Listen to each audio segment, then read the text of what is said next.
नमस्कार विद्यार्थी मित्रांनो, मी अशोक पवार तुमचं सगळ्यांचं स्वागत करतो वर्ल्ड ऑफ सायन्स म्हणजे सायन्स बाय अशोक पवार या यूट्यूब चॅनलवरती। विद्यार्थी मित्रांनो बघा, आज मी तुमच्यासाठी घेऊन आलेला आहे तो म्हणजे काय रे, संयुक्त पूर्व परीक्षा संयुक्त मुख्य परीक्षा, कळवलेला का पूर्व नाही, संयुक्त मुख्य गट क परीक्षा जो आहे त्याच्यामध्ये जो मेनचा पेपर 2 आहे, पेपर 2 मध्ये जो काही सामान्य विज्ञानाचे प्रश्न आहेत त्यांच्या बाबतीत मी तुम्हाला आज काय आहे विश्लेषण देणार आहे। त्याचे संभाव्य उत्तर काय आहे आपण पाहणार आहे। बघा कोणतं म्हणतो 2022 मध्ये जो आजचा पेपर झालेला आहे गट क च, तर मला सांगा त्याच्यामध्ये विज्ञानचे जे प्रश्न आहेत त्या संबंधित मी तुम्हाला काय आहे आन्सर सांगणार आहे, त्यासोबत त्या प्रश्नांचं विश्लेषण देणार आहे, काय आणि कशा प्रकारे असणार आहे ते बघा। बघा सर्वात पहिला प्रश्न जो आयोगाने विचारला होता तो आहे कॅरोटीन। कळलं का? जर बघितलं कॅरोटीन कशातून काढतात, कळलं का? कॅरोटीन यानी काय इज आयसोलेटेड फ्रॉम, कोणापासून काढलं जातं? पहिला आहे फुलगोबी, बटाटा आहे, त्यानंतर गाजर आहे, यापैकी कोणतीही नाहीये। या प्रश्नाचं उत्तर आहे गाजर मित्रांनो। कॅरोटीन जो आहे तर बघितलं मित्रांनो, माहित आहे का कॅरोटीन हा कशाच्या संबंधित आपण म्हणतो, तर कॅरोटीन म्हणजे काय, तर एक गोष्ट समजण्याचा प्रयत्न करा की काय असेल कॅरोटीनचा डेटाबेस। जर बघितलं तर तो विटामिन काय आहे रे, ए च्या संबंधित आहे। हा कॅरोटीन जो रंगद्रव्य आहे तर हा विटामिन काय आहे, ए च्या संबंधित असणारा पिगमेंट आहे। आणि मित्रांनो माहित आहे का नाव त्याच्यावरूनच पडलेलं आहे, कळलं का? जो कॅरोट्स गाजर आहे ह्याच्यावरूनच मला सांगा कॅरोटीन हे पडलेलं आहे। गाजरमध्ये जो पिगमेंट असतो त्याला कॅरोटीन म्हणत असतो आणि त्या कॅरोटीन मला सांगा पासूनच आपल्याला विटामिन ए काय आहे मिळत असतं। आणि इथं आयोगाने तोच प्रश्न विचारला होता, एकदम बेसिक लेवलचा प्रश्न आहे, असं काही खूप कॉम्प्लिकेटेड नाहीये। एंट्रॉपीचे युनिट कोणते आहे? आता महत्त्वाची गोष्ट मला सांगा एंट्रॉपी काय आहे, तर इट इज मित्रांनो माहित आहे का थर्मल एनर्जीच्या बाबतीत आहे। कळलं का? हे जर प्रश्न काय असेल तर थर्मल एनर्जीच्या बाबतीत आहे, तर हे एंट्रॉपी म्हणजे काय थर्मल एनर्जीच्या संबंधित आहे। आता बघा त्याच्या पहिले एक अनाउन्समेंट तुम्हाला करतं, आज जी काही गट क ची मुख्य परीक्षा झाली ना तर त्याच्यामध्ये विज्ञानचे जेवढे काही प्रश्न होते त्याच्यापैकी मला सांगा केमिस्ट्रीचे जे प्रश्न होते जवळपास 4 प्रश्न 5 प्रश्न एकाच टॉपिकवर होते, त्याला थर्मोडायनामिक्स म्हणतो। 11वीच्या केमिस्ट्रीमध्ये हा थर्मोडायनामिक्स म्हणून टॉपिक आहे, त्याच्यावर आयोगाने वारंवार प्रश्न विचारलेले आहे। पाठीमागच्या पण मेन्सला मी बघितलोय, आजच्या पण मेन्सला मला सांगा थर्मोडायनामिक्सवर जास्त प्रश्न आहेत। तर आपल्याला काय वाटतं की सर हे कुठून विचारलेलं आहे, तर आयोग विचारत असताना एक ठराविक संदर्भ कन्सिडर करत असतो किंवा त्याच्यातून घेत असतो, तर ह्याच्यात वायबल व्हायची अजिबात गरज नाहीये। जसे हे प्रश्न आहे सर हे एंट्रॉपी कुठून आलं, जर 11वीचं आपण थर्मोडायनामिक्स नावाचा टॉपिक जर बघितलं तर त्याच्यामध्ये या सगळ्या कन्सेप्ट दिलेल्या आहेत आणि येणाऱ्या काळात मी तो टॉपिक चांगल्या प्रकारे कव्हर करून तुम्हाला देणार आहे जेणेकरून की कोणताच प्रॉब्लेम नसायला पाहिजे। आता बघा या ठिकाणी काय म्हटले रे, एंट्रॉपी म्हटलेलं आहे, हे आपल्याला कळणं गरजेचं आहे। कळलं का?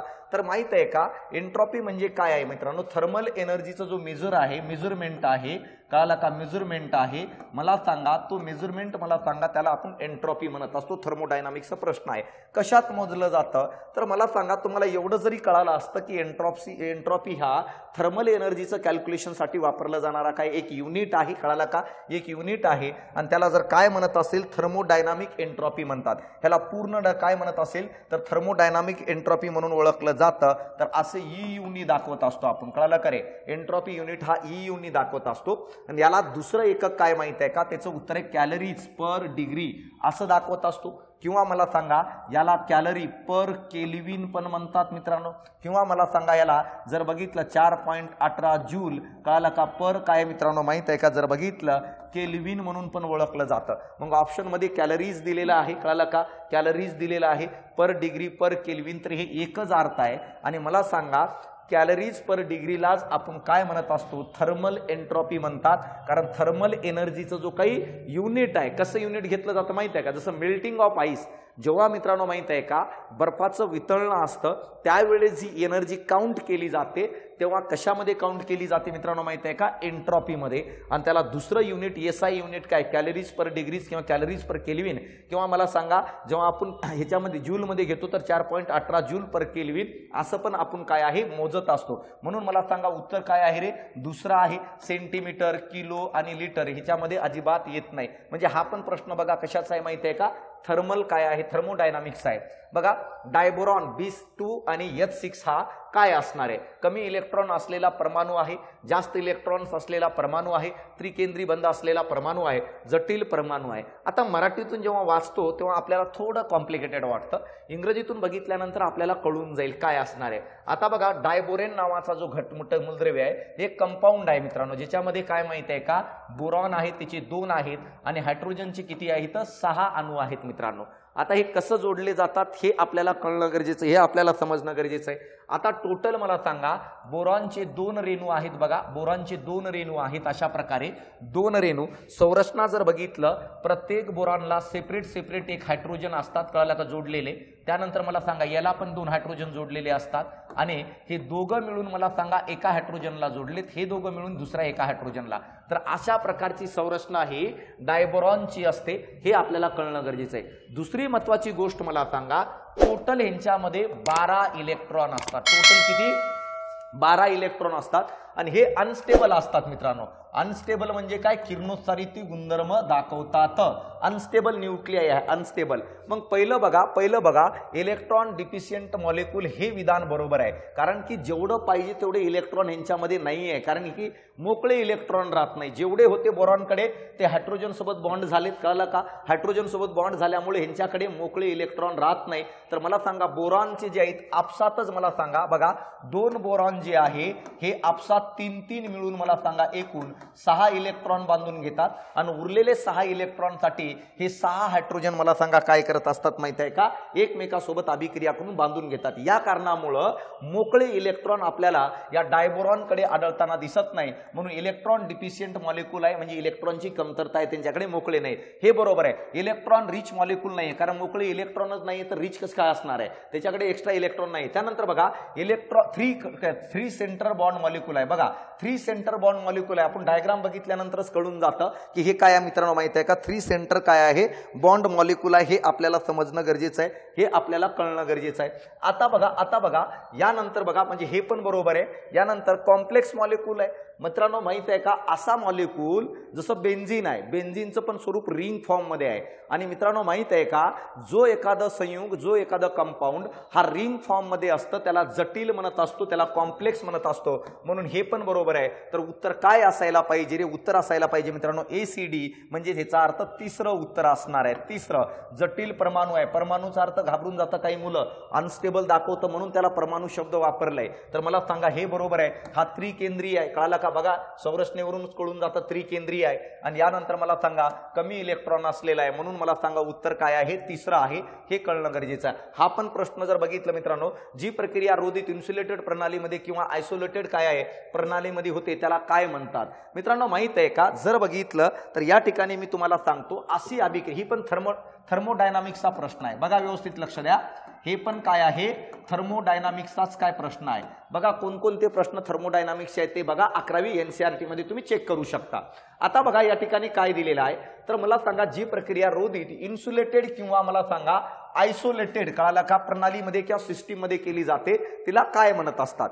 आता मला सांगा इन्सुलेटेड किंवा आयसोलेटेड प्रणालीमध्ये जी प्रोसेस होते मित्रांनो माहित आहे का, त्याच्यातली जी एनर्जी आहे हे बाहेर पडत नाही मित्रांनो, कळाला का. सिस्टीम मध्ये अशी सिस्टीम ज्यामध्ये मला सांगा जर बघितलं मित्रांनो माहित आहे का, एक्सचेंज ऑफ हीट कळाला का, थर्मल एनर्जी सराउंडिंग मध्ये जात नाही, म्हणजे याचा अर्थ त्याला जर आपण काय म्हणत असेल तर ॲडियाबॅटिक म्हणून ओळखलं जातं. उत्तर काय आहे, पहिला आहे. काय म्हणतो मला सांगा, जी थर्मल एनर्जी आहे कळाला का, जी थर्मल एनर्जी आहे मला सांगा ती बाहेर पडत नाही, कळाला का, सिस्टीमच्या बाहेर पडत नाही, आतमध्येच राहते, अशा सिस्टीमला आपण काय म्हणतो रे, आयसोलेटेड म्हणून ओळखलं जातं, इन्सुलेटेड म्हणतात, किंवा मला सांगा त्याला ॲडियाबॅटिक प्रोसेस म्हणून ओळखलं जातं. तर ॲडियाबॅटिक प्रोसेस म्हणजे अशी प्रोसेस ज्यामध्ये तयार होणारी जी थर्मल एनर्जी आहे एक्सचेंज होत असताना ते सराउंडिंग मध्ये बाहेर पडत नाही, याला आपण ॲडियाबॅटिक म्हणून ओळखलं जातं. इथं तेच म्हणते ज्या प्रक्रिया इन्सुलेटेड आणि किंवा आयसोलेटेड प्रोसेसमध्ये, इंग्रजीतून बघा,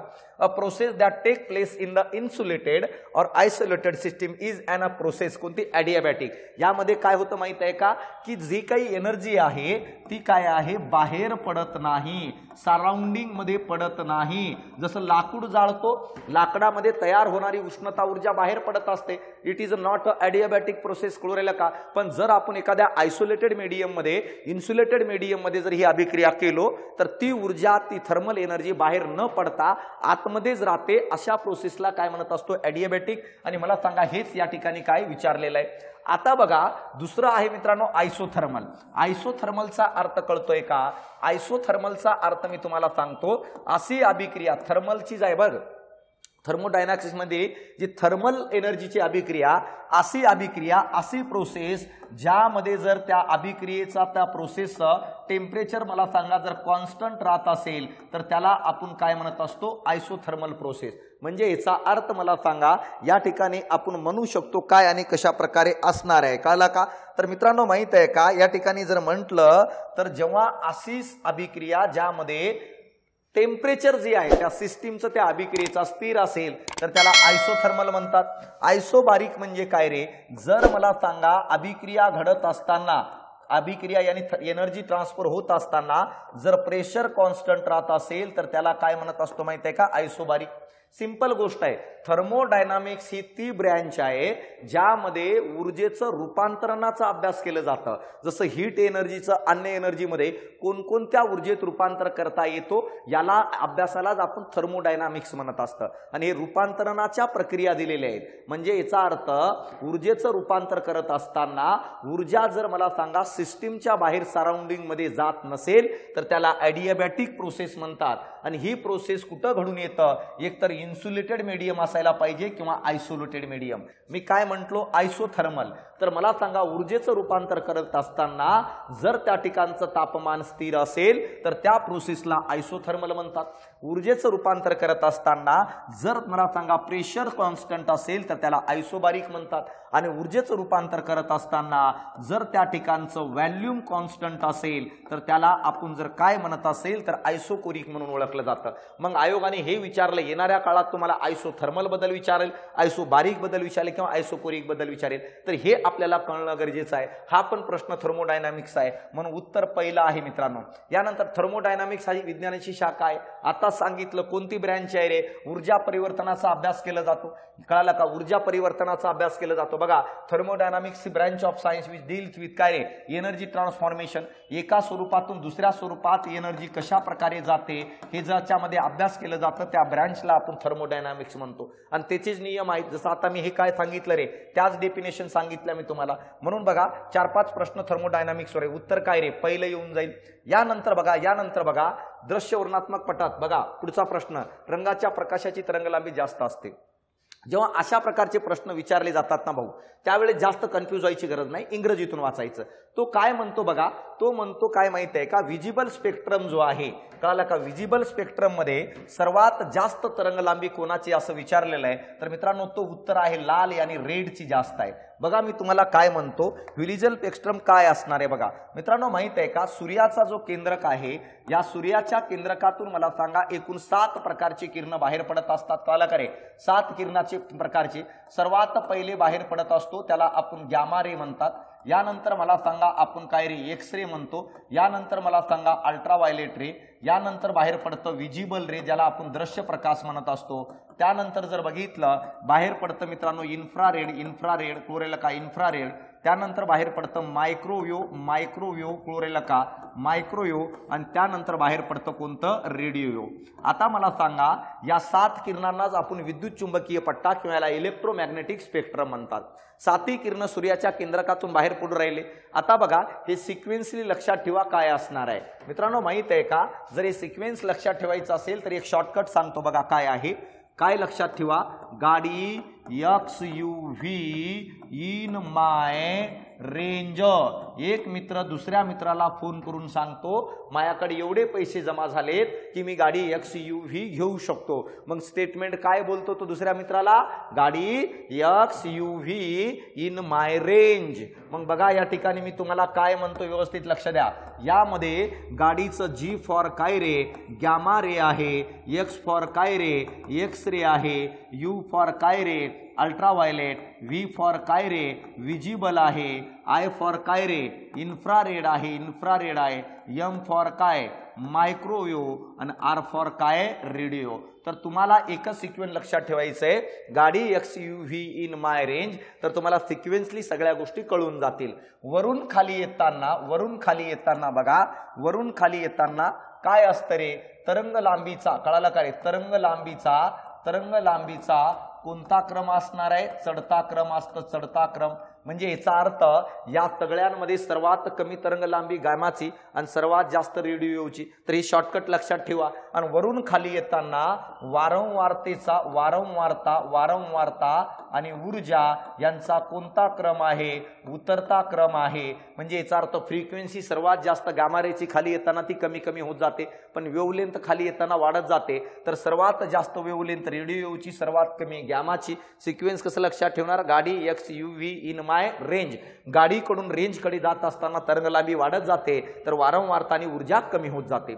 हे साती किरण जेव्हा सूर्याच्या केंद्रकातून निघतात त्यापैकी मला सांगा आपल्या डोळ्यांना दिसणारा जर कोणता असेल तर विजिबल आहे। आणि विजिबल जेव्हा मला सांगा आपल्या पृथ्वीच्या वातावरणात प्रवेश करतो तेव्हा ह्याचे पुन्हा मला सांगा 7 रंगांमध्ये काय होतं, विभक्तीकरण होतं। यानी एका पांढऱ्या रंगाच्या प्रकाशाचं रूपांतर किती, 7 रंगामध्ये होतं। हे पण कसं असणार बघा, सर्वात खाली रेड असतो, ऑरेंज असतो, येलो असतो, ग्रीन असतं, ब्ल्यू असतं, इंडिगो आणि व्हायलेट। मग इथं पण वरून खाली येताना तरंग लांबीचा या क्रमानुसार तरंग लांबीचा कोणता क्रम असेल रे, चढता क्रम असतं। मग मला सांगा यामध्ये सर्वात जास्त तरंग लांबी कोणाची, तर सर्वात जास्त तरंग लांबी मला सांगा विजिबल रे मध्ये कोणाची असणार आहे, रेडची असतं। आणि सर्वात कमी कोणाची, व्हायलेटची। वरून खाली येताना मला सांगा वारंवारता यानी फ्रिक्वेन्सी आणि ऊर्जा यांचा कोणता क्रम, तर उतरता क्रम असतं। हे पण लक्षात ठेवा मित्रांनो, जो सिक्वेन्स या ठिकाणी आहे तो सिक्वेन्स या ठिकाणी आहे। हे 7 रंग विजिबलचे प्रकार आहेत म्हणून इथं घेऊन टाकलेला आहे। तर याला पण शॉर्टकट काय म्हटलो रे, ता ना पी ही नी पा जा, काय म्हणतात, तानापी हिनी पाजा। तर अशा प्रकारे इथं आयोगाने प्रश्न विचारलं होतं की सर्वात जास्त तरंग लांबी कोणाची आहे, कोणामध्ये, विजिबल मध्ये। तर तुमचं उत्तर असायला पाहिजे रेड। बघा या ठिकाणी जर ह्याच्यापैकी विचारलं असतं तर उत्तर रेडिओ। फ्रिक्वेन्सी जर विचारलं असतं कोणाची जास्त तर व्हायलेटची आलं असतं, कारण फ्रिक्वेन्सीचं उतरता क्रम आहे खाली।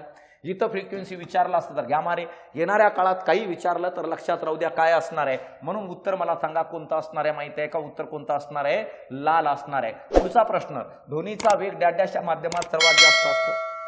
जगातील सगळ्या मुलांना यायला पाहिजे, तर कोणतं, घन माध्यमात जास्त असतं। का माहित आहे का, ध्वनी ट्रॅव्हल करत असताना कसं ट्रॅव्हल करतो, समजा या रेणूमध्ये काय साऊंड नावाची एनर्जी आहे। आता याला पुढे पाठवायचं तर मला सांगा हा ए नावाचा पार्टिकल आहे, हा स्वतः कधीच गतिमान होत नाही, तर हा समोर असणाऱ्या बी नावाच्या पार्टिकलला ऊर्जा देतो। आणि मला सांगा बी नावाचा पार्टिकल त्याच्या समोर असणाऱ्या सी नावाच्या पार्टिकलला ऊर्जा देतो, सी नावाचा पार्टिकल त्याच्या समोर असणाऱ्या डी नावाच्या पार्टिकलला ऊर्जा देतो। स्वतः पार्टिकल गतिमान होत नाही। मग मला सांगा हे पार्टिकल जेवढे जवळ जवळ असतील तेवढं तो लवकर लवकर ध्वनी ऊर्जा देईल, यानी ध्वनीचा वेग काय असेल, जास्त।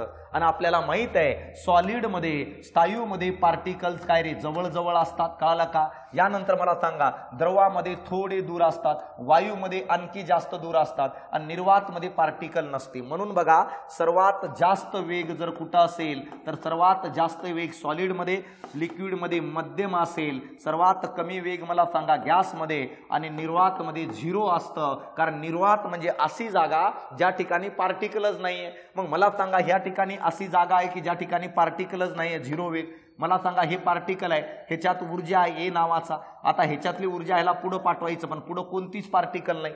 आणि पुढे पार्टिकल नसेल तर कोणाला देणार मित्रांनो? म्हणून मला सांगा व्हॅक्यूम मध्ये शून्य असतं हे कन्सिडर करणं गरजेचं आहे। उत्तर काय आहे? येणाऱ्या काळात एक एक्स्ट्रा पॉइंट सांगतो बघा, ध्वनीच्या वेगावर परिणाम करणारे घटक चांगले करून जा। येणाऱ्या काळात 100% प्रश्न विचारणार। मग ध्वनीच्या वेगावर परिणाम करत असणारे घटक जे आहेत करत असताना थोडं वेगळं करा। सर वेगळं म्हणजे काय? सर एवढं तर माहित आहे मला की ध्वनीच्या वेगावर तापमानाचा परिणाम होतो भाऊ मान्य आहे, पण तापमानामुळे ध्वनीचा वेग वाढतो की कमी होतो हे कळणं गरजेचं आहे। सर एवढंही माहित आहे, पण त्याच्या पलीकडे लक्षात राहू दे की तापमान जो आहे ध्वनीच्या वेगाच्या वर्गमूळाच्या समानुपाती आहे की कोणाच्या समानुपाती आहे?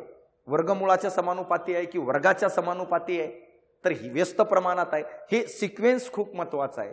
त्यानंतर मला सांगा आर्द्रतेचं कसं आहे, घनतेशी कसं संबंधित आहे, मॉलिक्युलर वेटशी कसं संबंधित आहे, त्यानंतर दाबाशी कसं संबंधित आहे। तर हे अनेक फॅक्टर आहेत ध्वनीच्या वेगावर परिणाम करणारे। येणाऱ्या काळात 100% प्रश्न आहे ते बघून जा मित्रांनो। तर बघा ह्याचं उत्तर चौथं आहे। साध्या भिंगाची वर्धन क्षमता ही डॅश आहे। वर्धन क्षमता म्हणजे मॅग्निफाईंग पॉवर मित्रांनो, कळलं का? तर मॅग्निफाईंग पॉवर आहे। तर आयोगाने विचारले कोणती आहे? तर नॉर्मल लेन्सची जर मॅग्निफाईंग पॉवर जर बघितलं तर हे आहे, कळलं का रे? तर हे आपल्याला समजणं गरजेचं, हे आपल्याला कळणं गरजेचं आहे काय आणि कशा प्रकारे असणार आहे। आता मला सांगा डी म्हणजे काय रे? लिस्ट डिस्टन्स आहे, जवळचा अंतर, कळलं का? डी म्हणजे लिस्ट डिस्टन्स आहे आणि एफ म्हणजे काय रे? फोकल लेंथ आहे मित्रांनो, फोकल लेंथ आहे। आणि या फॉर्मेटनी मला सांगा आपण मॅग्निफाईंग पॉवर दाखवतो कोणाची माहित आहे का? कोणाची दाखवतो आपण माहित आहे का? सिंपल लेन्सची, कळालं का रे? सिंपल लेन्सची काय आपण दाखवतो। पण येणाऱ्या काळात जर आयोगाने सिंपल लेन्स न विचारता येणाऱ्या काळात जर तुम्हाला कंपाऊंड लेन्सची मॅग्निफाईंग पॉवर जर काय आहे असं जर प्रश्न विचारलं तर सांगता यायला पाहिजे। कंपाऊंड लेन्सची काढत असताना मला सांगा काय रे? वस्तूचे अंतर जे आपण यू ने दाखवतो मायनस जर बघितलं मित्रांनो माहित आहे का की भिंगाचं काय म्हणतो रे? भिंगाचे नाभीय अंतर, नाभीय अंतराची किंमत घ्यायची आणि ब्रॅकेट मध्ये 1 अधिक मला सांगा जर बघितलं तर मला सांगा डोळ्याच्या भिंगाचे नाभीय अंतर, भिंगाचे काय रे? नाभीय अंतर हे घ्यायचं। अशा प्रकारे या फॉर्म्युलाद्वारे मला सांगा कंपाऊंड लेन्स मध्ये असणारी काय आहे आपल्याला मॅग्निफाईंग पॉवर काढता येतं। काय म्हटलो रे? वस्तूचे अंतर मायनस नाभीय अंतर कोणतं? भिंगाचं जो बाहेरचा ऑब्जेक्ट आहे तो, आणि प्लस 1 अधिक आहे डोळ्याच्या भिंगाचे नाभीय अंतर जो आपलं फोकल लेंथ आहे ना डोळ्याचा तो, हे घ्यायचं। तर हे फॉर्म्युला आहे मित्रांनो माहित आहे का कशाचं? तर हा फॉर्म्युला आहे कंपाऊंड लेन्सचं मॅग्निफाईंग पॉवरचं। कारण आयोगाने इथं विचारले का रे? Simple lens. येणाऱ्या काळात तुम्हाला हा विचारू शकतं, यासाठी बघा व्यवस्थित काय आणि कसं असणार आहे मित्रांनो, कळालं का इथपर्यंत? यानंतर बघा ही थोडी एक आपली नोटिफिकेशन आहे। काय नोटिफिकेशन आहे? येणाऱ्या काळात होणारी राज्यसेवा पूर्व परीक्षा, संयुक्त पूर्व परीक्षा आणि मुख्य परीक्षेसाठी आपल्या ऑनलाईन बॅचेस उपलब्ध आहेत। बॅचेस एकदम बेसिक पासून ते एकदम हायर लेवल पर्यंत आहेत। जसं मी आता थर्मोडायनामिक्स वगैरे म्हटलं, ह्या सगळा डेटाबेस कव्हर केलं जाणार आहे। तर तुम्हाला जर बॅच घ्यायचा असेल तर सायन्स बाय अशोक पवार, कळाला का? हे ॲप्लिकेशन डाउनलोड करा, त्याच्यावर ह्या सगळ्या बॅचेस उपलब्ध आहेत मित्रांनो। यूट्यूबच्या खाली लिंक दिलेली आहे, त्या लिंकवरून पण तुम्ही काय ॲप्लिकेशन डाउनलोड करू शकता आणि पूर्व आणि मुख्य संपूर्ण विज्ञान तुम्हाला सोपा करून या ठिकाणी दिलं जाईल। आता बघा क्ष किरण काय आहे? आताच मी तुम्हाला म्हटलं की एक्सरेच्या बाबतीत मी म्हटलो होतो तो इलेक्ट्रोमॅग्नेटिक स्पेक्ट्रम मधला भाग आहे का? सर्वात पहिलं कोण रे? गॅमा रे, त्यानंतर एक्स रे, त्यानंतर अल्ट्राव्हायलेट, त्यानंतर विजिबल, त्यानंतर इन्फ्रारेड, त्यानंतर मायक्रोवेव्ह आणि रेडिओ। तर मला सांगा हा एक्स रे जो आहे हे काय आहे रे? उच्च ऊर्जाधारक विद्युत चुंबकीय तरंग आहे। हे विधान तर बरोबर आहे, बी तर बरोबर आहे। मग मला सांगा 1895 मध्ये रॉन्टेज यांनी याचा शोध लावला, सगळ्याला माहित आहे मित्रांनो। ए आणि बी बरोबर आहे, ए आणि बी कुठं बरोबर आहे? तर इथंही बरोबर आहे, हे कटला मित्रांनो, हे काय ऑप्शन कटला। यानंतर बघा प्रकाशाच्या वेगाने प्रवास करतात, सी पण बरोबर आहे, तर मला सांगा ए बी सी कुठं? इथं एक आहे, कळाला का? इथं पण आहे, कळाला का? तर हे कटून गेलं। आता स्वयंपूर्तीने केंद्रकातून बाहेर पडतात। आता हे स्टेटमेंट काही विद्यार्थ्यांना प्रॉब्लेम जातं। पहिलं काय म्हटलं रे मी तुम्हाला? सूर्याच्या केंद्रकातून बाहेर पडत असतात, कळाला का? सूर्याच्या केंद्रकातून काय आहे? बाहेर पडत असतात। आणि मित्रांनो माहित आहे का त्यानंतर काय रे? उच्च ऊर्जाधारक विद्युत चुंबकीय तरंग इलेक्ट्रोमॅग्नेटिक वेव्हचा भाग आहे तो, दोन्ही बरोबर आहे। आणि मला सांगा रॉन्टेज यांनी शोध लावलं होतं आणि प्रकाशाच्या वेगाने प्रकाश करतात, म्हणजे हे सगळ्यांना आपण प्रकाशच म्हणत असतो मित्रांनो। सूर्याच्या केंद्रकातून बाहेर निघाले तर यांना काय म्हणत असतो आपण? प्रकाशच म्हणत असतो, गॅमा रे असो किंवा एक्स रे असो, स्वयंपूर्तीने बाहेर पडतात म्हणजे काय रे? स्वयंपूर्तीने बाहेर पडतात म्हणजे जे अनस्टेबल केंद्रक असतात ना, मूलद्रव्यांचे अनस्टेबल केंद्रक असतात ना, न्यूक्लियस, त्याच्यातून जसं अल्फा, बीटा आणि गॅमा अचानकपणे बाहेर पडत असतात, तसं केंद्रकातून मला सांगा एक्स-रे पण एकदम काय रे अचानकपणे बाहेर पडत असतात, म्हणून त्याला spontaneously emitted of the nuclei म्हणतात. केंद्रकातून ते एकदम बाहेर पडत असतात. तर हे चारही विधान बरोबर आहे, म्हणून उत्तर असायला पाहिजे ABCD हे कोणतं? चौथं. हे आपल्याला समजणं गरजेचं आहे. यानंतर बघा पुण्याजवळ येते GMRT हा टेलिस्कोप आहे, जगाला माहित आहे. नारायणगाव कळालं का? पुण्यामध्ये या ठिकाणी काय बसवण्यात आलेलं आहे मित्रांनो. यानंतर बघा वनस्पतींना त्यांच्या अस्तित्वासाठी, वाढीसाठी आणि पुनरुत्पादनासाठी पोषक तत्वांची आणि न्यूट्रिशनची गरज असते. आता बघा खालीलपैकी कोणते पोषक घटक वनस्पतींना आवश्यक असलेल्या सूक्ष्म काय घटकांचा संच नाही, म्हणजे मायक्रोन्यूट्रिएंट नाही. कळालं का? मायक्रोन्यूट्रिएंट नाही. तर या ठिकाणी कळणं गरजेचं आहे मित्रांनो. हे जे आहेत ना गट तिसरा, नायट्रोजन, फॉस्फरस आणि पोटॅशियम, हे जास्त प्रमाणात लागणारे काय आहे? वनस्पतीला लागणारे न्यूट्रिशन आहेत. म्हणून उत्तर काय यायला पाहिजे? तिसरं उत्तर असणार आहे. हे कळणं गरजेचं आहे. ह्याच्या बाबतीत मी तुम्हाला काही एक्स्ट्रा डेटा देतो. बघा रे, ह्याच्या बाबतीत तुम्हाला मी एक्स्ट्रा डेटा देतो, वाटल्यास ते लिहून घ्या.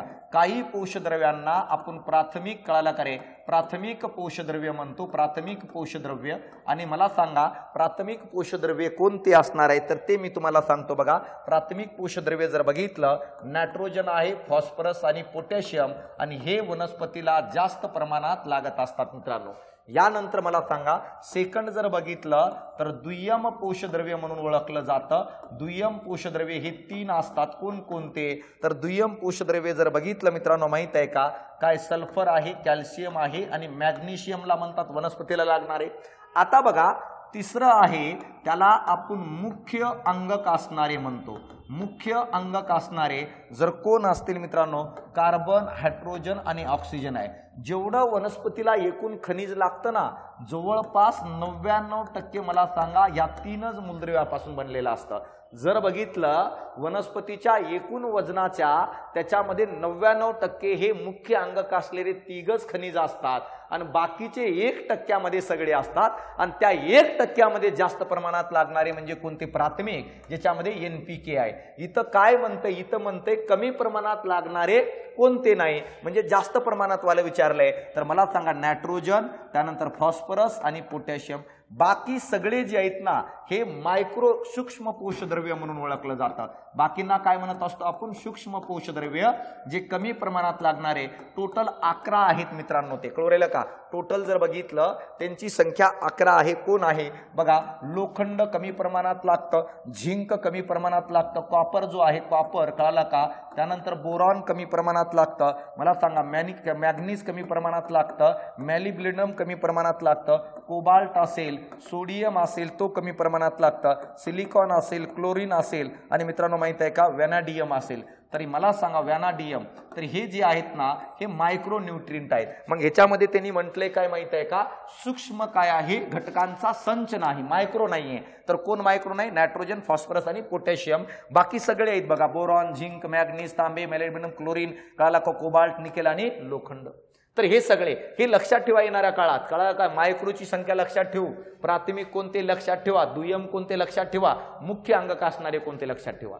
ते 100% येणाऱ्या काळात विचारणार. म्हणून प्रश्न उत्तर काय रे? तिसरा असणार आहे. यानंतर बघा खालीलपैकी कोणता सूक्ष्मजीव प्रोबायोटिक वर्गात मोडत नाही? आता प्रोबायोटिकचा अर्थ समजून घ्या रे. तर प्रोबायोटिकचा अर्थ आहे माहित आहे का? मानवी शरीराला चांगले असणारे जीवाणू, चांगले जीवाणू जे आपल्या कामासाठी मदत करतात, आपल्याला फायद्याचे पडतात, अशा जीवाणूंना आपण प्रोबायोटिक म्हणतो. आपल्या शरीरात नुसतं वाईट जीवाणू नाहीयेत, आपल्या शरीरात मला सांगा चांगले जीवाणू पण आपल्याला आढळताना दिसतात आणि त्याच्याबद्दलच मला सांगा हे प्रोबायोटिक काय आहे सांगितलेलं आहे. आता मला सांगा, मग मला सांगा शरीराला चांगले असणाऱ्याला प्रोबायोटिक म्हणतो. सर लॅक्टोबॅसिलस काय करतं? लॅक्टोबॅसिलस काय करतं? तर मित्रांनो माहित आहे का हा प्रोबायोटिक आहे. कळाला का? हा प्रोबायोटिक आहे. कारण मित्रांनो माहित आहे का हे कुठं कुठं असतं रे, तर मित्रांनो माहित आहे का जर बघितलं तर आपल्या कुठं असतं माहित आहे का, जसं उदाहरणामध्ये जर बघितलं मोठे आतडे, मोठे आतड्यांमध्ये आपल्याला हे आढळताना दिसतात, कोरेल का. यानंतर जर बघितलं मित्रांनो माहित आहे का आपल्या माउथ मध्ये पण हे आढळताना दिसतात. आणि मला सांगा फिमेल मध्ये वेजायनामध्ये काय हे बॅक्टेरिया प्रेझेंट असताना दिसतात, कोणतं, लॅक्टोबॅसिलस. तसंच मला सांगा आपण दहीची निर्मिती करत असतो त्यांच्यामध्ये पण असतात. काय करतं रे लॅक्टोबॅसिलस, लॅक्टोबॅसिलस आपल्या शरीरात अन्नाच्या पचनात मदत करतं. कोलेस्ट्रॉलचा जो लेवल आहे तो कमी करण्याचं काम मला सांगा लॅक्टोबॅसिलस करत असतं. प्रतिकार क्षमतेला वाढवण्याचं पण काम करतं. म्हणून लॅक्टोबॅसिलसला आपण काय म्हणत असतो रे, प्रोबायोटिक्स म्हणतो. इथं कोणतं नाही ते विचारलं तर. त्यानंतर बघा बायोफिडोबॅक्टेरियम आहे. बायोफिडोबॅक्टेरियम जो आहे मित्रांनो माहित आहे का हा कुठं असतं रे, हे आपल्याला आपल्या आतड्याच्या आतमध्ये आणि आपल्या जठरात आढळताना दिसतं. आणि हे पण आपल्या फायद्याचेच काम करत असतात मित्रांनो. काय काम करतात रे, काय काम करत असतात, डायजेशन मध्ये काम करतात. कळलं का, ह्याचं कार्य काय, अन्नाच्या पचनामध्ये मदत करत असतात किंवा जे हार्मफुल बॅक्टेरिया असतात शरीराला त्यांना अडवण्याचं काम मला सांगा डायफिडोबॅक्टेरियम करत असतो. यानंतर राहिले दोघं, स्ट्रेप्टोकोकस आणि स्टॅफिलोकोकस. मित्रांनो माहित आहे का तुम्हाला उत्तर हे गोल करता यायला पाहिजे होतं माझ्या म्हणण्यानुसार. तर का, कारण आपण वारंवार ऐकतो बघा स्ट्रेप्टोकोकस निमोनिया म्हणजे निमोनिया निर्माण करणारा. तर मित्रांनो माहित आहे का स्ट्रेप्टोकोकस फॅमिली मधले जे बॅक्टेरिया असतात हे आपल्याला इन्फेक्शन करण्याचं काम करत असतात. यानी काय रे, स्किनला इन्फेक्शन करतात, अन्य घटकाला इन्फेक्शन करतात. आणि इथं काय म्हणते, प्रोबायोटिक वर्गात मोडत नाही म्हणजे आपल्यासाठी चांगला नसणारा जर कोण असेल तर स्ट्रेप्टोकोकस आहे. स्टॅफिलोकोकस जर बघितलं हे आपल्याला स्किन मध्ये आढळतं आणि मित्रांनो माहित आहे का नाकाच्या आतमध्ये आढळतं, नोजच्या आतमध्ये. मित्रांनो शक्यतो हा स्टॅफिलोकोकस जो आहे हे आपल्याला कोणतेही इन्फेक्शन करत नाही. एक्स्ट्रीम कंडिशन मध्ये एखाद्या वेळेस थोडंफार नॉर्मल इन्फेक्शन करतं, म्हणून हे पण उत्तर येणार नाही. उत्तर यायला पाहिजे तिसरं, त्याला आपण स्ट्रेप्टोकोकस म्हणतो कारण हे तो प्रोबायोटिक बॅक्टेरिया तो नाही आहे मित्रांनो. यानंतर खालीलपैकी कोणत्या वर्षी पर्यावरण कायदा काय रे अस्तित्वाला आला, सगळ्यांना माहित आहे मित्रांनो 1986 हा त्याचं उत्तर असणार आहे. आणि यानंतर मला सांगा डॅडाशा पेशींच्या आत्मघाती पिशव्या आहेत, मला सांगा सुसाइडल सॅक, क्लोरेला का, ज्यामध्ये 1 डझनहून अधिक काय शक्तिशाली हायड्रोलायट्रिक एन्झाईम्स असतात जे पेशीतील पदार्थ पचवण्यास सक्षम असतात. तर ह्याचं उत्तर आहे मित्रांनो माहित आहे का काय असेल रे, तर ह्याचं उत्तर आहे लायझोझोम्स. कळलं का रे, लायझोझोम्स ज्याला लयकारिका म्हणतात. मित्रांनो माहित आहे का ही आपली सेल आहे, या सेलमध्ये हा न्यूक्लियस आहे आणि बाजूला हे लयकारिका नावाचा अंगक आहे. या लयकारिकेच्या आतमध्ये आपल्याला प्रथिने आढळताना दिसतात मित्रांनो, एन्झाईम्स असतात. ह्याच्या आतमध्ये प्रथिने आढळताना दिसतात आणि ही प्रथिने काय करत असतात रे, पेशीतील कार्बनी पदार्थांचं पचन करत असतात. याच कारणामुळं या लयकारिकेला आपण पेशीची पचन संस्था म्हणून ओळखत असतो मित्रांनो, क्लोरेला का. दुसरी गोष्ट या पेशीच्या संरक्षणाची जबाबदारी पण मला सांगा या लायझोझोमवर आहे. जर एखादं बॅक्टेरिया या पेशीच्या आतमध्ये प्रवेश करत असेल, एखादं व्हायरस पेशीच्या आतमध्ये प्रवेश करत असेल तर ही लयकारिका हे लायझोझोम त्या बॅक्टेरियाला अडवते, त्याला मारण्याचं काम करते. बघा मित्रांनो माहित आहे का 2019-20 चा जो नोबेल पारितोषिक आहे तो लायझोझोम कशा पद्धतीने बॅक्टेरियाला अडवतो, त्याला कशा पद्धतीने मारतो ह्याच्या कार्यावर मला सांगा देण्यात आलं. शास्त्रज्ञांनी ते कार्य समजून सांगितलं होतं की कोणत्या पद्धतीने व्हायरस किंवा बॅक्टेरियाला अपोज करण्याचं काम लायझोझोम करत असतं. तुम्ही म्हणत असाल तर ते सांगितलं म्हणून एवढं काय मोठं कार्य झालं, कारण आपल्याला कळतं भाऊ की लायझोझोम ज्या पद्धतीने बॅक्टेरियाला अडवतो त्या पद्धतीनेच आपल्याला मेडिसिन बनवता येतं, म्हणून तो शोध अतिशय महत्वाचं होतं, म्हणून नोबेल पारितोषिक देण्यात आलं. इथं तेच विचारलंय मग काय होतं माहित आहे का, जर समजा बॅक्टेरियाने अतिशय जास्त प्रमाणात काय रे पेशीला नष्ट करून टाकलं तेव्हा लयकारिकेला समजून जातं आता वाचणं सोपं नाहीये. मग अशा वेळेस मला सांगा ती लयकारिका बॅक्टेरियाला म्हणते हम तो डुबेंगे सनम लेकिन साथ में तुम्हें भी लेके डुबेंगे. म्हणजे याचा अर्थ सगळे जे प्रथिने असतात त्यांच्यामधील एकदाच बाहेर फेकतात, स्वतःच्या पेशीला नष्ट करतात, त्यासोबत त्याच्यातील बॅक्टेरिया पण नष्ट होतात, म्हणून त्याला आत्मघाती पिशव्या किंवा सुसाइडल सॅक्स म्हणतो. तर हे कोणाबद्दल बोललं जात आहे तर लायझोझोम्स बद्दल बोललं जात आहे. सेंट्रोझोम सेंट्रोझोम जो असतो हा सेल डिव्हिजन मध्ये महत्वाची भूमिका निभावतो। मित्रांनो, पेशी विभाजनाच्या वेळेस केंद्रकाचं विभाजन करायचं असेल तर सेंट्रोझोम नावाचा अंगक महत्वाचं काम करतो, कारण याला आवरण नसतं। मित्रांनो, आवरण नसणारा अंगक जर कोण असेल, एक सेंट्रोझोम आणि दुसरं रायबोझोम आहे ज्याला आवरण नसतं, ज्याच्यावर 2022 ला प्रश्न आलता। लायझोझोम हा एकेरी आवरण असणारा पेशीचा अंगक आहे आणि अतिशय महत्वाचं अंगक आहे। सिक्रेटरी ग्रॅन्युअल्स जे असतात मित्रांनो, माहित आहे का, ते आपण आंतरद्रव्य जलिकेच्या रिलेटेड बोललं जातं, कळलं का? तर हे आपल्याला समजणं गरजेचं। म्हणून उत्तर काय रे? उत्तर आहे काय मित्रांनो, माहित आहे का? दुसरं हे लायझोझोम्स हा उत्तर आहे मित्रांनो, कळलं का? लायझोझोम्स काय आहे हा तिसरं उत्तर आहे, हे आपल्याला कळणं गरजेचं आहे। यानंतर बघा, जैवसंस्थामध्ये खालीलपैकी कोणता मॉलिक्यूल यानी रेणू कळाला का रे ऊर्जेचे चलन म्हणून वापरलं जातं? मित्रांनो, माहित आहे का, मानवी शरीरात जेव्हा मित्रांनो माहित आहे का सेल्युलर रेस्पिरेशन घडतं, कळालं का रे, पेशी शोषण घडत असतं। पेशी शोषण यानी काय रे? Cellular respiration. त्यामध्ये तुम्हाला कळालेलं असेल काय रे, सेलच्या आतमध्ये आलेल्या ग्लुकोजचं रूपांतर ऊर्जेत केलं जातं आणि ती ऊर्जा 38 ATP मध्ये मोजत असतो। मग मला सांगा, बायोलॉजिकल कळलं का, यानी काय म्हणतो, बायोलॉजिकल सिस्टीम मध्ये जी तयार होणारी ऊर्जा आहे ती ATP मध्ये मोजली जाते। बाकी ग्लुकोजला कट करून ATP त रूपांतर केलं जातं। हे जे आहेत ना NADP आणि FADP हे फोटोसिंथेसिस मध्ये मला सांगा तयार होणारे मॉलिक्युल्स असतात, ते या ठिकाणी एनर्जीच्या संबंधित नाही। म्हणून उत्तर काय यायला पाहिजे रे? उत्तर पहिलं यायला पाहिजे, हे आपल्याला कळणं गरजेचं आहे। तर अशा प्रकारे बघा, हे 15 चे 15 प्रश्नांचे उत्तर मी तुम्हाला दिलेले आहे। 99 म्हणजे 100% काय आयोग हेच आन्सर देणार आहे, एकही आन्सर बदलण्याची शक्यता नाहीये, सरळ सरळ उत्तर आहे। आता बघा, काही मुलं हा पेपर बघितल्यानंतर कन्फ्यूज झालेत मित्रांनो, सर विज्ञानचे प्रश्न खूप भयानक आणि बेकार विचारले जात आहेत। भाऊ, कोणत्या प्रश्नाकडे बघून हे म्हणतात माहित आहे का? जे सुरुवातीचे प्रश्न घेतलो ना मी, कोणते सुरुवातीचे प्रश्न बघा या ठिकाणी सांगतो। सुरुवातीचे प्रश्न कोणते, तर मला सांगा कोणता प्रश्न या ठिकाणी? हे प्रश्न एंट्रॉपीचा, हा कशाचे रिलेटेड आहे? थर्मोडायनामिक्सच्या रिलेटेड आहे, थर्मोडायनामिक्सचा प्रश्न आहे। यानंतर मला सांगा, हा जर बघितलं कळाला का, हा पण त्याच्याच रिलेटेड असणारा प्रश्न आहे, कळाला का रे? थर्मोडायनामिक्सच्या कंपाऊंडच्या रिलेटेड 2 प्रश्न झाले।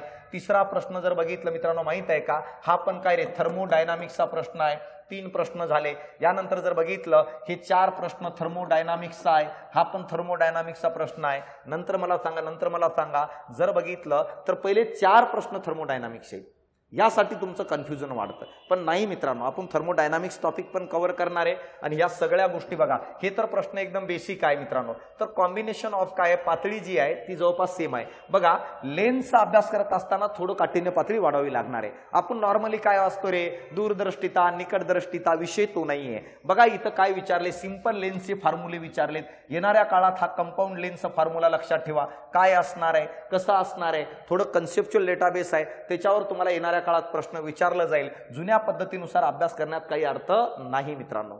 बघा, विज्ञानच्या संपूर्ण तयारीसाठी तुम्हाला सायन्स बाय अशोक पवार हा यूट्यूब चॅनल सबस्क्राइब करून ठेवायचं आहे। आणि मित्रांनो, माहिती आहे का, या ट्यूब चॅनलवर संभाव्य प्रश्नांची तयारी करून घेतो, ज्या प्रश्नांची काठिण्य पातळी मित्रांनो माहिती आहे का अशा प्रकारची असणार आहे, टोटली कन्सेप्टवर आधारित, ज्यांचे एरिया एक्सपांड केलेलं आहे, NCERTला संदर्भ घेऊन प्रश्न बनवलेले आहेत आणि येणाऱ्या काळात होणाऱ्या परीक्षेसाठी ते 100% तुम्हाला फायद्याची पडणार आहेत। आणि ज्यांना विज्ञानची अडचण आहे, त्याला जर असं वाटत असेल की आपल्याला बॅच जॉईन करायची आहे, तर पहिल्यांदा डेमो बघा, तुम्हाला समजत असेल, तुम्हाला वाटत असेल की नाही मला विज्ञानचं प्रोग्रेस या बॅच मधून होऊ शकतो, तर आवर्जून बॅच जॉईन करा। तसेच मित्रांना पण संदर्भ द्या, कधी द्या, जर खरंच बॅचचा फायदा होत असेल तर, अदरवाईज नो प्रॉब्लेम भाऊ, कळवलेलं का? तर आता बघा, मी या ठिकाणी थांबतो, भेटू आपण लवकरच आपल्या मास्टर स्ट्रोक सिरीजला घेऊन पार्ट 3 ला, जो उद्या संध्याकाळी 9:30 ला मी तुम्हाला काय उपलब्ध करून देणार आहे। सगळे लेक्चर व्यवस्थित यूट्यूब चॅनलमध्ये जाऊन पाठीमागचे बघून घ्या, थोडी प्रॅक्टिस सवय लागेल की प्रश्न टॅकल कसं करायचं। तर चालतं मित्रांनो, या ठिकाणी थांबतो, भेटू आपण पुढच्या सेशनला। धन्यवाद।